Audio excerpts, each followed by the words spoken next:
I'm Hilary Hahn, and I'm here with Gail Williams. And we are in Hannover. Backstage. And why are we here? The Dallas Symphony is performing tonight with Hilary and the Korngold Concerto and other works. And with you. Actually, I'm just backing up tonight. We're not doing Mahler 6 tonight, so I have a free night, but I'm going to be doing a little extra practicing. Oh, that's nice. You hitched a ride with the orchestra. That's correct. Yeah. How about practicing on the road? What's the situation? It's very difficult because you get so you can play one thing. And as a horn you're player, really good at playing Mahler 6, but you can't really have the flexibility of playing. I have to do some chamber music concerts on Monday night, so I really kind of have to get back into doing that kind of playing.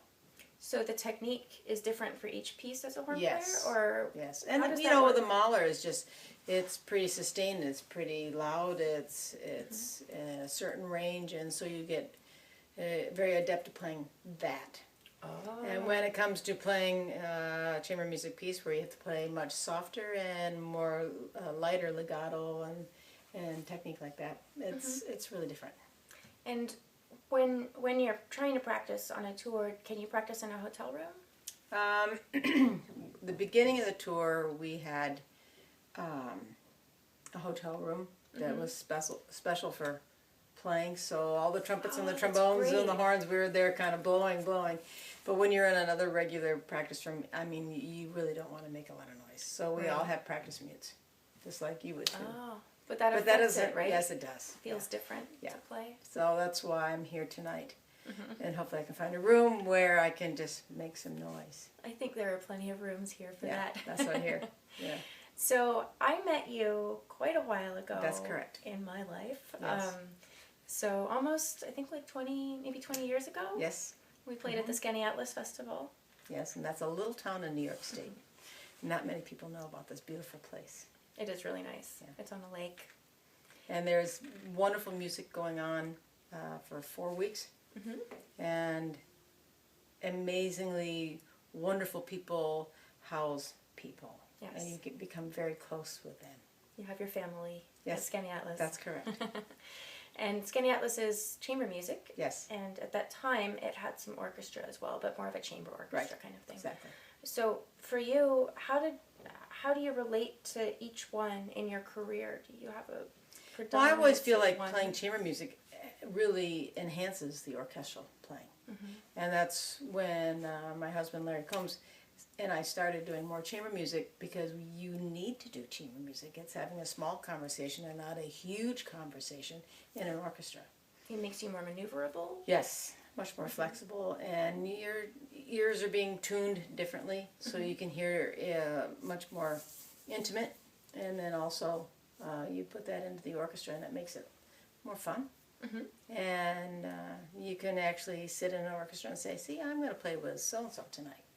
And so you can kind of have a little more contrast in your life. Do you pick that out each night? I do, yes. That's my person for tonight. That's the person I'm gonna. And the conductor many times will say, "Who are you looking at?" Oh, sorry, I was watching this person tonight.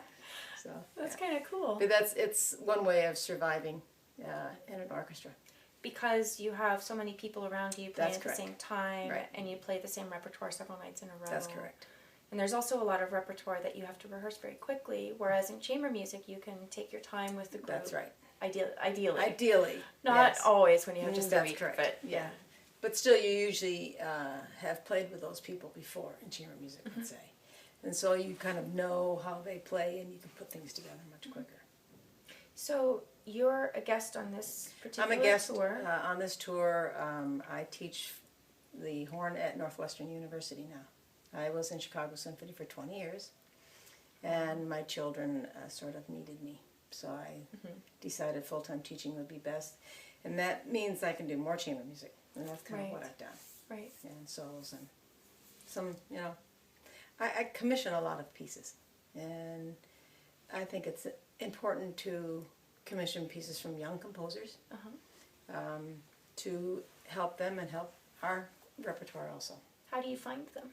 You might hear of them from someone, or you go to a university and you hear this person's work, from another venue and think, and that's sort of how I've gotten to do a lot of this commissioning. Yeah. And with the commissioning, do you have a group of people you work with as sponsors, or do you sort of? Well, I got a teaching award from school, nice. And so I was able to use that money to commission 4 works.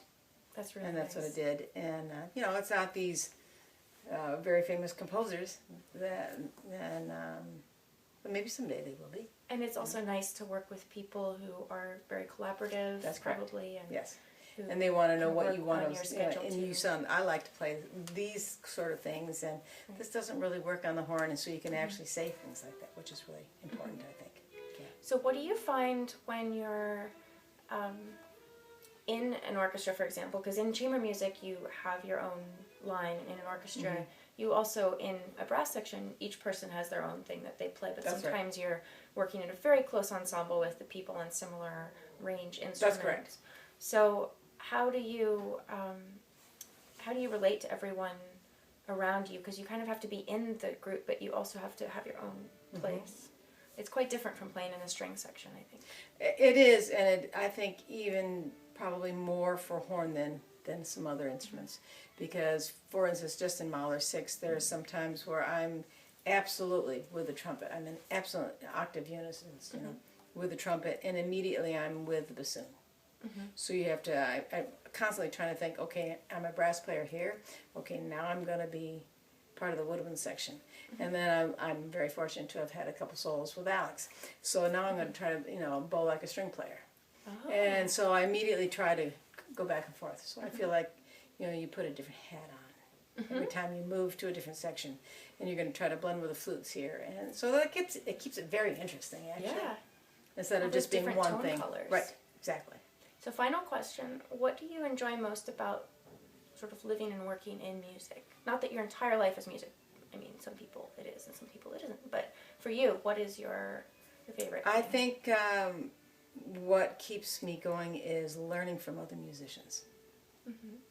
To listen to yourself, to listen to other new colleagues that I've met on this tour. I've always wanted to meet Manny Laureano, the principal trumpet player of the Minnesota Orchestra. We've kind of never been at the same place at the same time, and we finally have been. Oh, nice. So it's been very nice. And I've met so many new people on this tour. And to know the music world is small.